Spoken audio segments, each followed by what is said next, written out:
Are you ready to take your message, your business, and your life to the next level? Want to learn from someone with more than a decade of experience, training tens of thousands of people from all around the world? Hi, Cliff. This is Pauline from Auckland, New Zealand. John from Calgary, Alberta. Amy Porterfield. Michael Hyatt. Dan here from Dunedin, New Zealand. Ray Edwards. Mark Mason. Mike Stelzner. Pat from Smart Passive Income. It's Darren from Melbourne, Australia. Now is the time to live the life of your dreams and do the work you feel most called to do in the world. Welcome to the Cliff Ravenscraft Show. Here's your host, Cliff Ravenscraft. That's right, my friend. Welcome back to another episode of the Cliff Ravenscraft Show. And I have a question for you. Do you spend most of your time doing work that makes you come alive? You know, that work that you do in your business where, you know, when you do it, you could do it all day, every day, nonstop, and you would never get tired or bored. Does that describe the work that you do? Life-giving work that just makes you excited to get out of bed in the morning. Well, that was not my reality prior to reading the book The Big Leap by Gay Hendricks.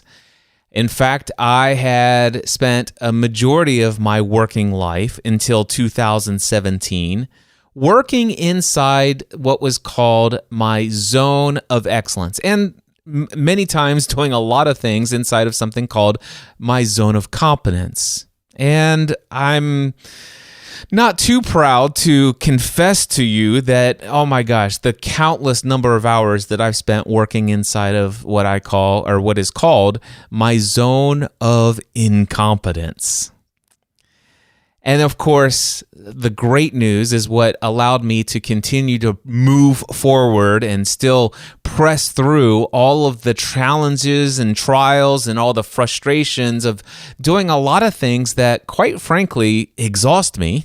The zone of incompetence work drained me on every level.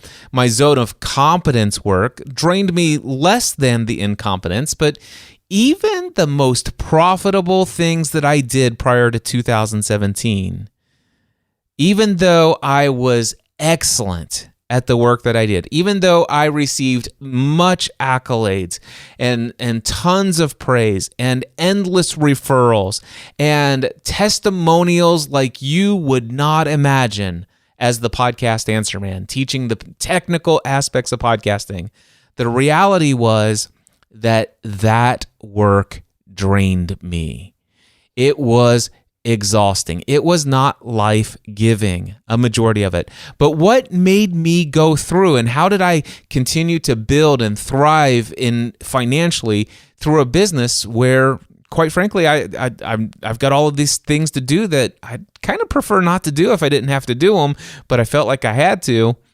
Well, what got me through all of that, what caused me to wake up every day and still move the needle forward, was that I always had some opportunity. Maybe it's a few minutes a day, or maybe it's even a few hours a week, that I was able to tap into something called my zone of genius. The zone of genius is a label that is given to the work that you do, that when you do it, you just don't experience time. Time does not exist. It's the work that you do that when you finish doing that work, you have more energy after doing that work than you did when you started, even if it were hours. Or I'll give you a perfect example of this. There was a weekend workshop that I had done here. It's 2.5 days, and I would start at 5 o'clock in the morning to get prepared for the day. People would start showing up around 7 o'clock in the morning. We'd get started at 8 a.m. I would teach session after session after session after session. With a break for lunch, I'm engaging with people, having conversations, connecting, but then going back to teaching after lunch, and then going all the way until, let's just say, 6 o'clock in the evening. And then we would go out to dinner together. Now, I might be physically tired, But mentally, I was like, oh my gosh. And then, of course, that would be on Friday. And then I would do that same exact schedule on Saturday, teaching all day. And then I would go to bed late that night, physically exhausted, but with tons of energy.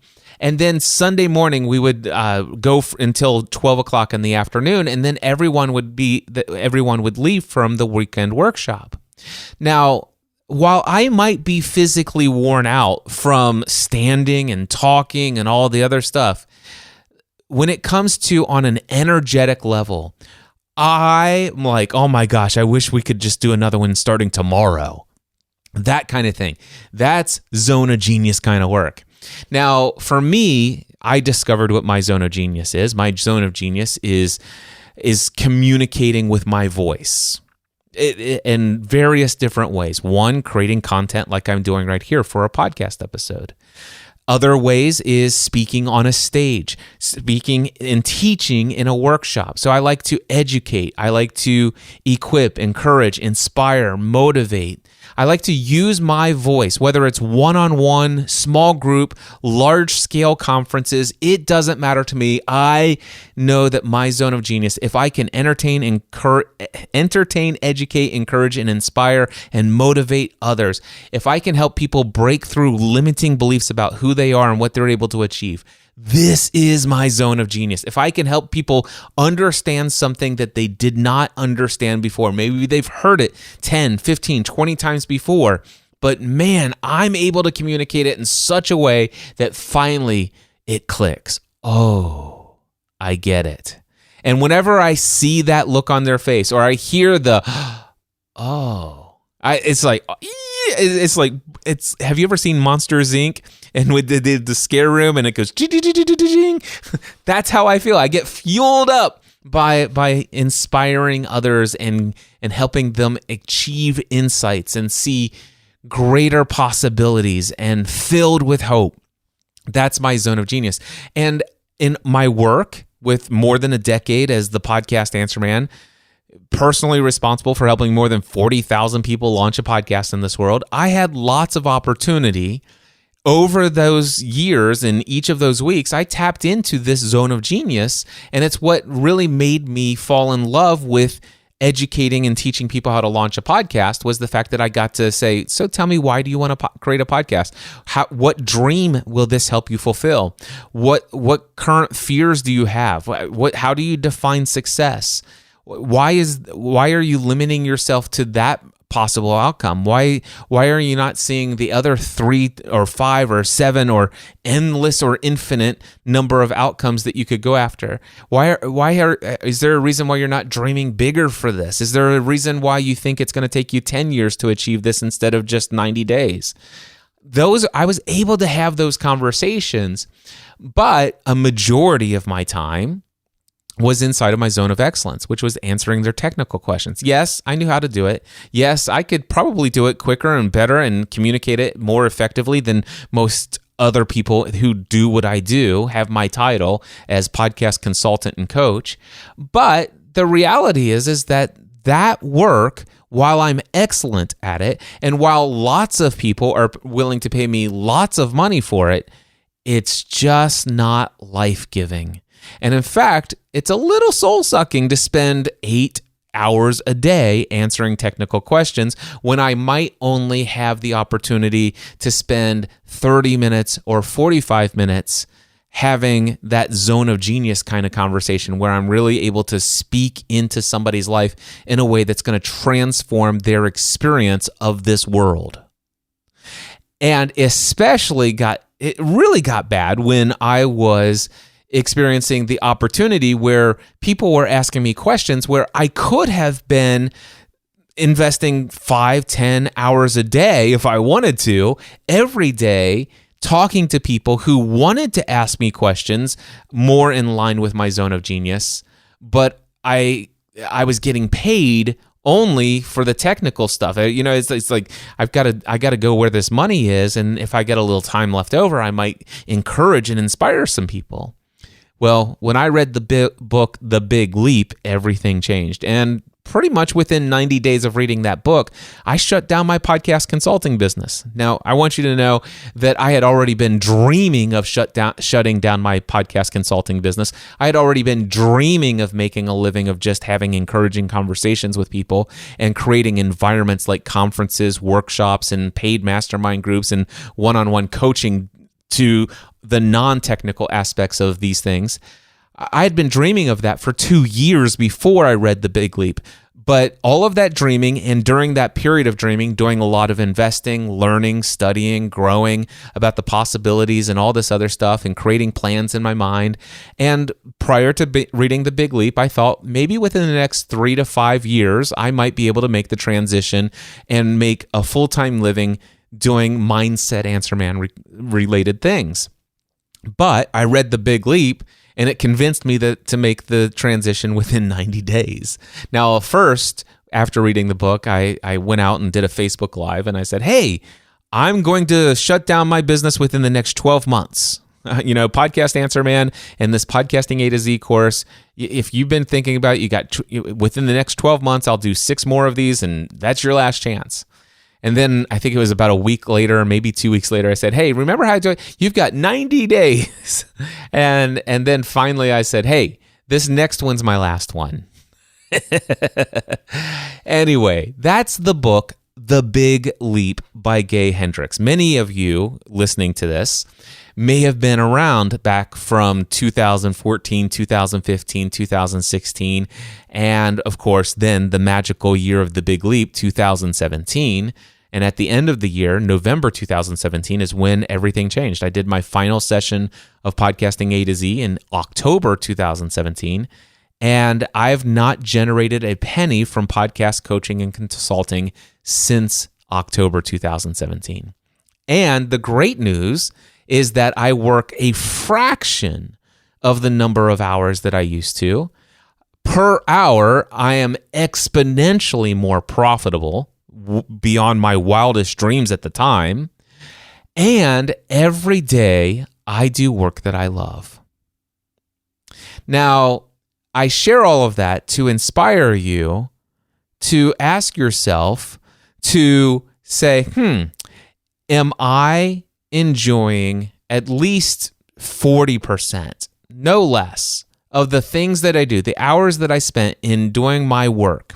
Whether you're a business owner or if you're employed somewhere, is at least 40% of my day spent inside of this zone of genius stuff that Cliff talks about, that you'll read about in the Big Leap book by Gay Hendricks? Am I working at least 40% of my day doing things that just make me come alive? If not, then I would encourage you to evaluate, how can I make a transition? Number one, find out what is your zone of genius. There's questions in the book, The Big Leap, that can help you uncover that. By the way, if you are not able to figure it out after reading the book, or if you've already read the book and you still haven't figured it out, I've helped hundreds of people one-on-one figure out what their zone of genius is. You can reach out to me for one-on-one coaching. Just apply for my coaching on my website, cliffravenscraft.com or mindsetanswerman.com. Either place will take, either of those URLs will take you to my website. Click on the Work With Me page. Apply for my one-on-one coaching. And let's talk about your zone of genius. We'll help you figure out what it is.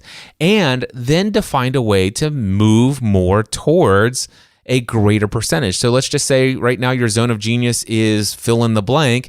And right now on a daily basis, you might have almost 0% of your work hours are there. But if you look at a 40-hour week, or some of you might be working 50 or 60 or 80 hours a week, and I know some of you work more than that, and I've been there. But let's just say on a weekly basis, if you put all the hours that you work together, chances are you might be tapping in, let's just say it's about 3% of your hours are inside of your zone of genius. By the way, if you're hitting 0 inside of your zone of genius, it might be the reason why you have a hard time getting yourself out of bed. It might be the reason why you need 3 cups of coffee in the morning, or you might be hitting the snooze button, or you might be dreading the drive to work, or whatever it is. Or it might be the reason why you're procrastinating on all those things that are on your to-do list, and you keep moving things off, and you keep moving things to the future, and you keep putting it off. it's usually because you're doing things outside of your zone of genius for far too much. You don't have enough life-giving activity to replenish that energy you need to really be excited about how you're making a difference in this world with your unique gifts and talents, the things that are your genius, that you kind of were born to do. There's a lot of things that you'll hear me if you were to check out my new podcast, What Are You Creating? I like to ask the question of some of these people who have created some pretty fantastic things. What is it that you used to create when you were a kid? What was your favorite toy? What was your favorite thing to pastime? What did you like to play when you were a kid? And it's amazing how when we get into that, how much of that is an indicator of what they're really awesome at creating today, and that's life-giving today. It's because I believe your zone of genius is something. I haven't fully thought this out, but I do believe I'm tempted to just tell you that I believe you were born with your zone of genius. I really believe it's just a part of who you are. It's a part of your expression of your true identity. That feels right to me. I haven't said that out loud before, but it resonates with me. So I'm going to go with it for now. Anyway, yeah. So where does this come up? Well, the reason why I want to share this episode with you, first, if you've not read The Big Leap, definitely read it. If you have read The Big Leap because you heard me talk about it so many times back in 2017 and 2018 and 2019, I haven't been talking about a ton lately, but it does come up a lot in my one-on-one coaching conversations. It comes up a great deal inside of my mastermind groups that I facilitate, and in other places where I have an opportunity to teach and talk with people. So it's a refresher. If you haven't read it, go read it. It's The Big Leap, and it's by Gay Hendricks.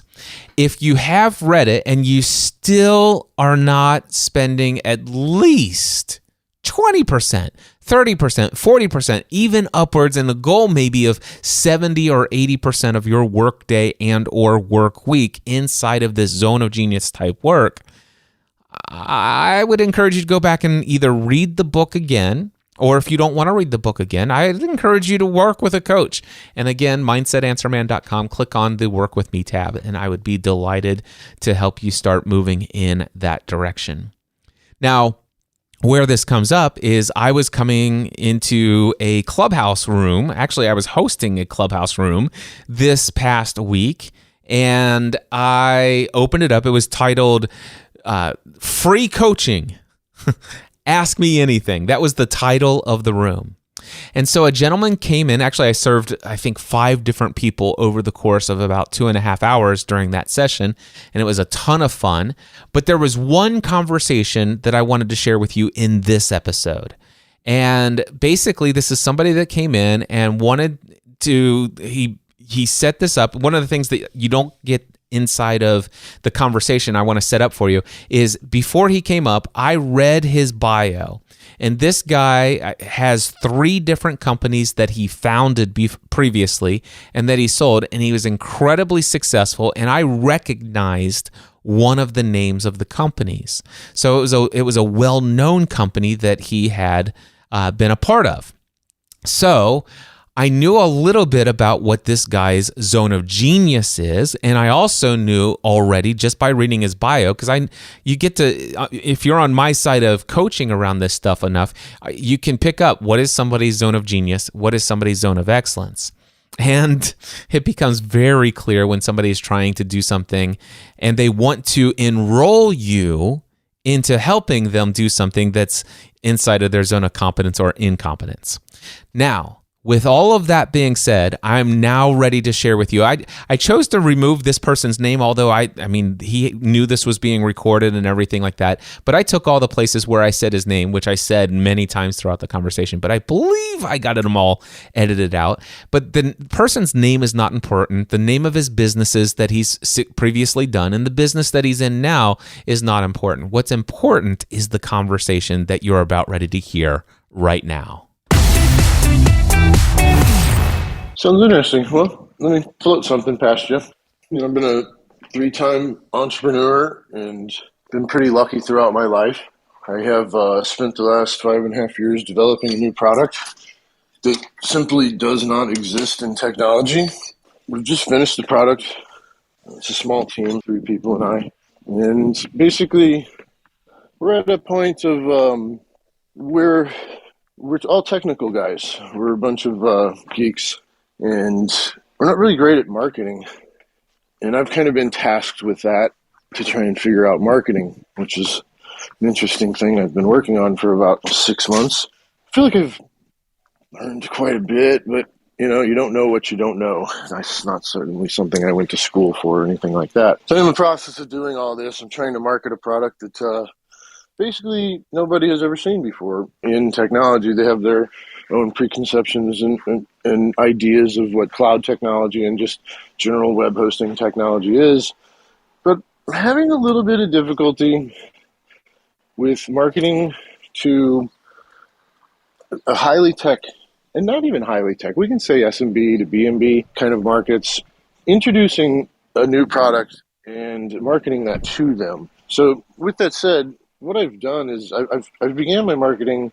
I've been through a lot. I've been through Reddit, I've been through LinkedIn, I've been through Facebook, Google Ads, probably others I'm missing. But ultimately what I found is Google Ads is too expensive. LinkedIn also extremely expensive, but with lower results. And I've landed on Facebook. And I actually really like Facebook advertising. It seems like it's pretty good, but I'm having trouble with conversions. So I'm getting clicks, I'm doing decent on my click-through rate with my ads.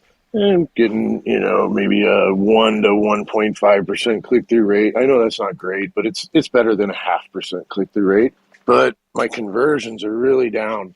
Maybe 0.25, somewhere in that neighborhood. Not even that. We might be today it might be a 0.15. Like I said, I have not looked yet. So without being too long-winded, I was wondering if maybe you got advice on a landing page that you could look at and say, yeah, this thing sucks and you need to go back to school, or no, I think you're on the right track and maybe my ad's not good and I'm not getting kind of the same people. I get that you're not going to be able to see the ad, but maybe the landing page might give you some ideas that you could thrash around in your mind and throw something back at me. I would be delighted to look at your landing page, but I'm about as much of a marketing expert as you are. Well, there we go. We got 2 monkeys. Now, with that being said, I have spent the last, since 2008, building a business. Yeah. So I do life with marketing experts, and so I pick up a ton of stuff in our weekly meetings. So we've been meeting every week since 2010. So I do life with marketing experts and copywriters and all this other stuff, and I will gladly take a look at your thing. But there's something that I want to pull out and pick up as a coach, if I have permission to share with you. Please. Okay. So first and foremost, it's very clear by reading your bio, the little bit that you've shared since you've been on the call, that you are a technology guy. I mean, that you build technology. You have a mind for it. And have you ever read the book The Big Leap by Gay Hendricks? I have not, no. I would encourage you to go buy this book. You could get the audiobook. I think it's 5.5 hours. I can't remember. It's a very small book. You can read the whole thing in a weekend. Okay, now, it's called The Big Leap? Yep, The Big Leap by Gay Hendricks. Great, thank you. All right. Okay, I will. And one of the things that you're going to learn about is that there are 4 different zones for which you and I can work in. And these will become very obvious once I speak to them. So the first zone is what's called the zone of incompetence. That means that we're actually putting time, effort, and energy and doing work in a zone for which we are not qualified, nor do we have any desire to put enough time, effort, and energy to even become qualified. It's not even an interest of ours. Now, building a technology, coding something, or at least visualizing something, have somebody else code it, building a business out of it, becoming an entrepreneur, being successfully leading that company, those are all things that are inside of another zone, and I'll get to in just a moment, and maybe even what's called your zone of genius. But it sounds to me like marketing, at least when you first started out in your zone of incompetence, but it sounds to me like where you are right now is you are squarely in the center of working in the second zone. So zone 1 being zone of incompetence. Zone 2, which and I could be wrong. I'm willing to be wrong because I don't ever have to be right about anything. I just share what I'm seeing. What I see is that you are squarely in the middle of what we call the zone of competence. That means that you have decided, okay, this is something I don't know much about, but I've been tasked with this. I do have enough interest in it to go and learn what I don't know. I have invested enough to figure some things out, try some things, and I pretty much, when it comes to marketing, I'm inside of a zone of competence. Now, zone of competence means that you've acquired some skills and knowledge necessary to, quote unquote, hold the space in there. You're doing decent, but you're certainly not any better at this than the average person who is also doing that work. Does this make sense? Well said. Well said, yes. Yep. And so if that's where you are, I would encourage you to delegate. Not delegate, hey, Cliff, can you evaluate this? Marketing is my zone of competence as well. So your zone of competence, creating it, my zone of competence, evaluating it. Guess what? We're not going to get great results, you and I. That's what I'm finding. Okay. Now, here's the next one. The next one is zone of excellence. This is the third zone of work. Now, I can tell you right now, based upon what you've told me, marketing is not your zone of excellence. Marketing is not my zone of excellence. Now, what zone of excellence is, this is the work that you do, that you do this work pretty much better than the average person. I mean, most people who are involved in this work, they look up to you. They're inspired by you, by the work that you do when you do work in this zone. That for you is certainly in the technology space. That is leading a company, building a profitable company, managing a profitable company. That certainly is your zone of excellence. And zone of excellence can become wildly profitable.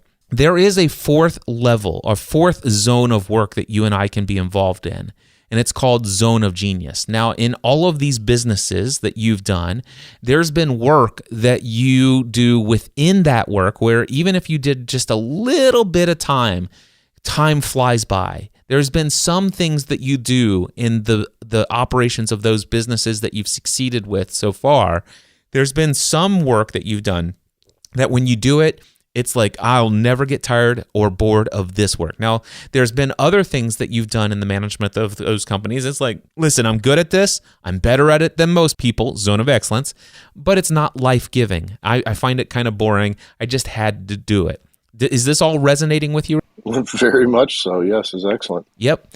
So what happens is I would encourage you to find out and make a list of all of those things that are inside of your zone of genius and focus on those and delegate all of the things that are inside of your zone of excellence. Now, you can be a mentor, a facilitator, a leader of the people who are doing those other tasks. And you may find that 20% of your work week is built inside of your zone of excellence, whereas 80%, hopefully, eventually, will all be filled up with your zone of genius. But to get to that place, you got to stop doing things that are in your zone of competence.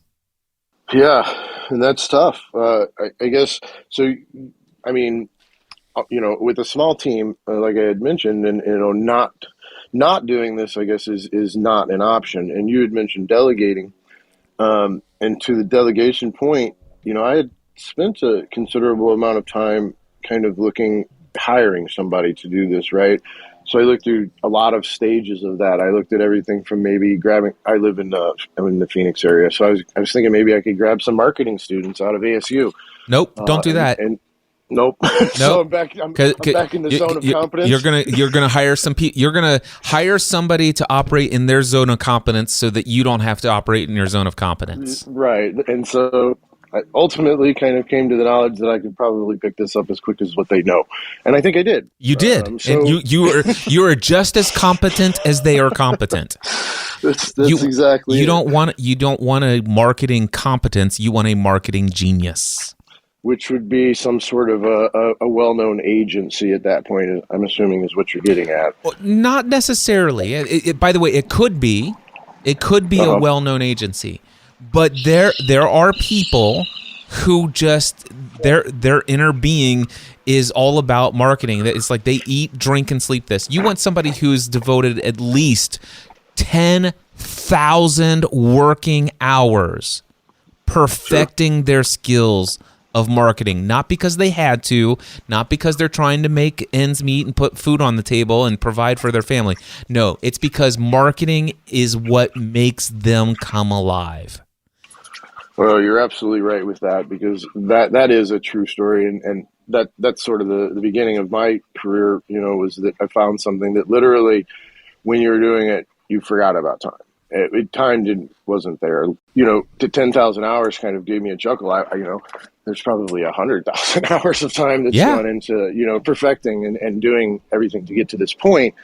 And that's why I feel like if we do go to this more agency style route, that's where it becomes extremely expensive. And that's no. So first of all, again, I'm not telling you that, number one, it has to be the well-known agency, because those might potentially be expensive. But nothing's expensive if it actually is working and it gets you the results that you want.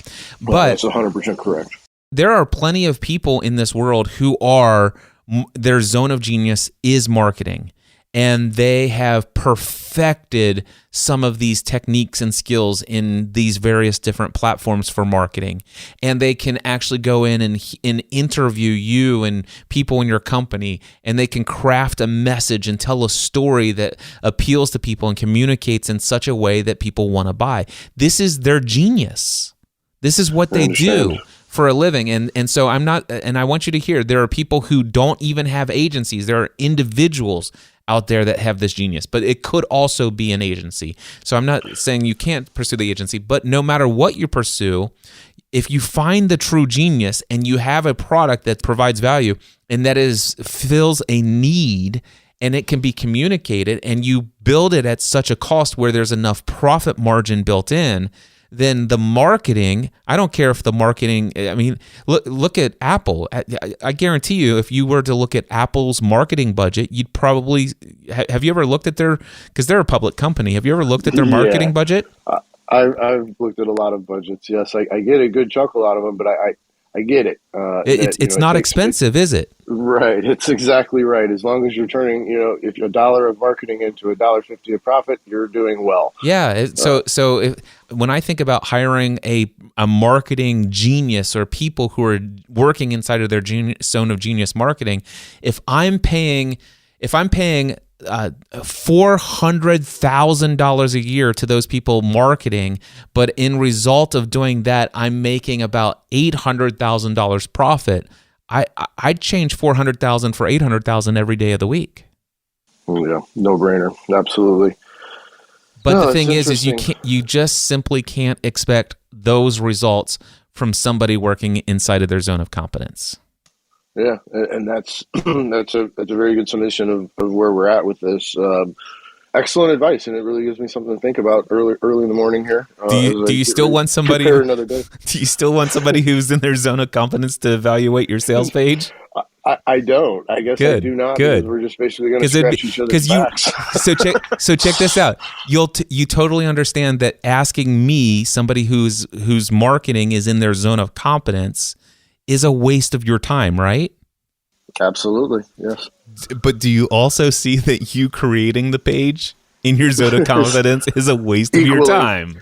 It's an equal, yes, very much. And it sort of makes me think back on the time that I've spent doing this already. But I'm definitely going to. Let me ask you this then. So you're speaking of these individuals, and they sound like unicorns. Where would you go to hunt one of these unicorns down?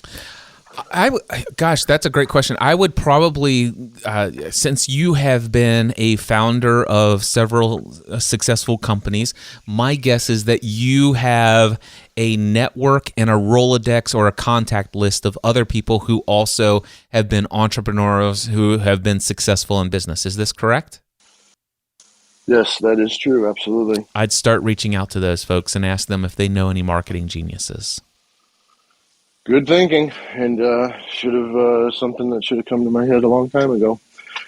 I will do that. And, I appreciate the conversation this morning. And that was very welcoming. And you were able to take something you knew nothing about and basically give me some helpful advice. So it is very appreciated. And I hope someone else joins you real quick. You're very easy to talk to. Well, there you go. Now you see just how much understanding these zones that we do work in: zone of incompetence, zone of competence, zone of excellence, and zone of genius. And I would encourage you to certainly make sure that a majority, if not an overwhelming piece of your work is inside of your zone of excellence, at least to start out with, but making a transition to where more and more and eventually a majority of your time is inside of your zone of genius. I'm not saying you should never do anything inside of your zone of competence. I certainly play around inside of my zone of competence every now and then, mostly due to the fact that I just want to keep a small business that's solopreneur, and I kind of like not having to manage people right now. That may change at some point, and I may follow the advice that I gave to this individual and begin to do things. But I will tell you, when I get into something that is in my zone of incompetence or something that I need better results than my zone of competence, I do hire it out.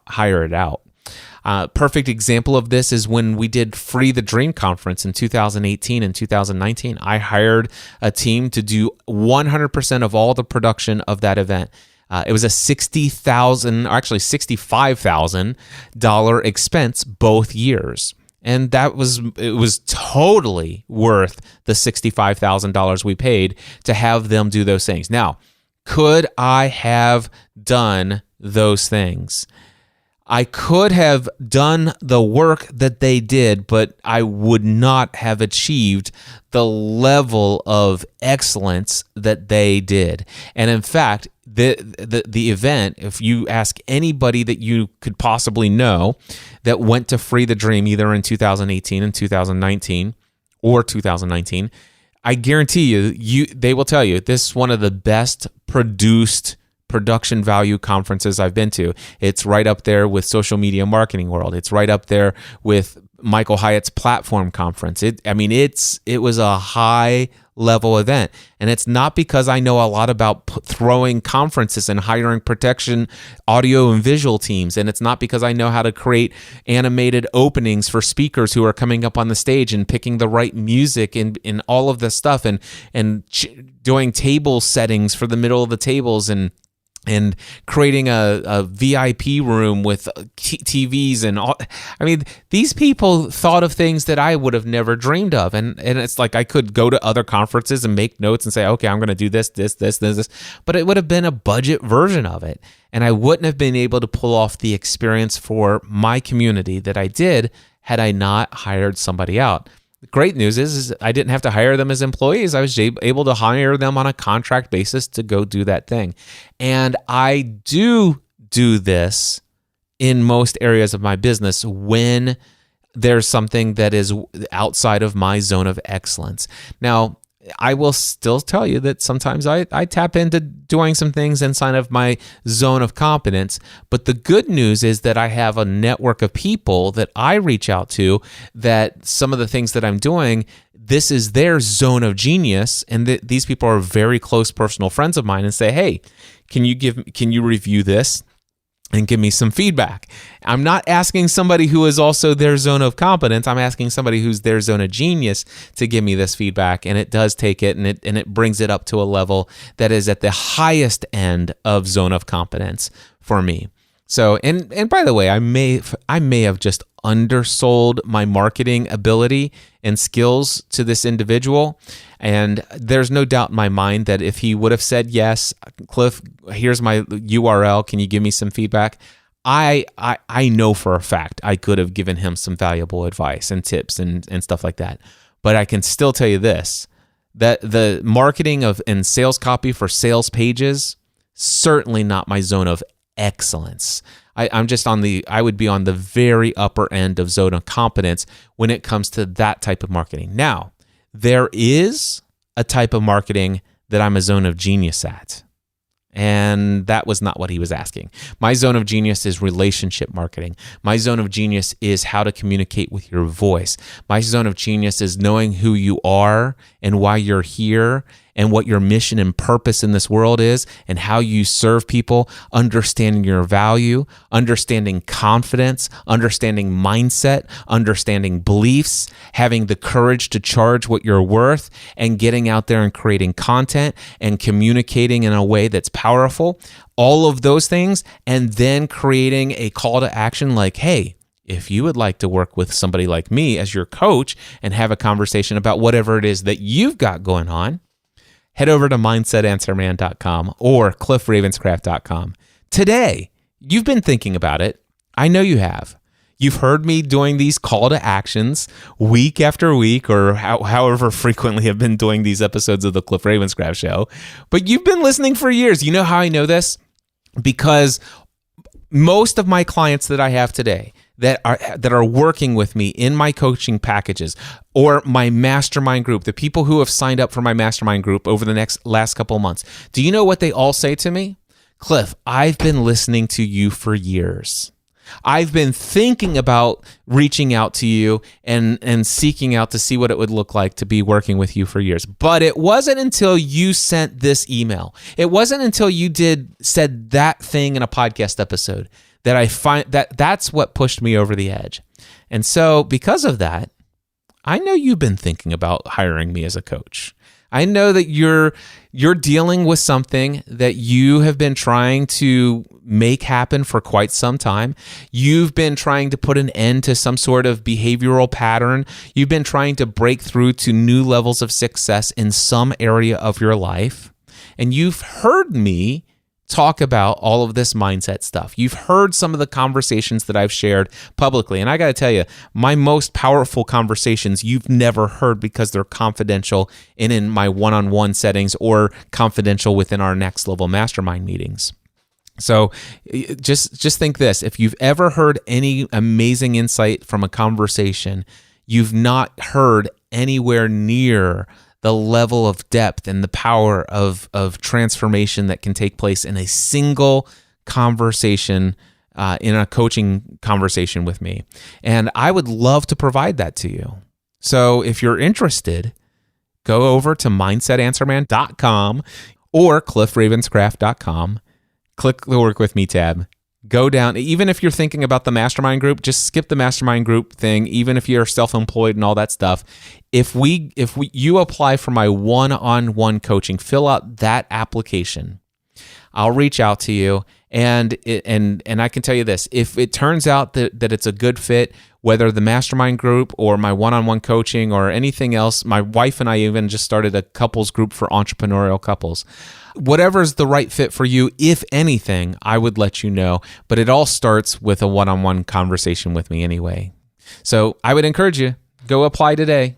Work With Me tab, mindsetanswerman.com. Until next time, I encourage you to take everything you do to the next level. Mindset Answer Man.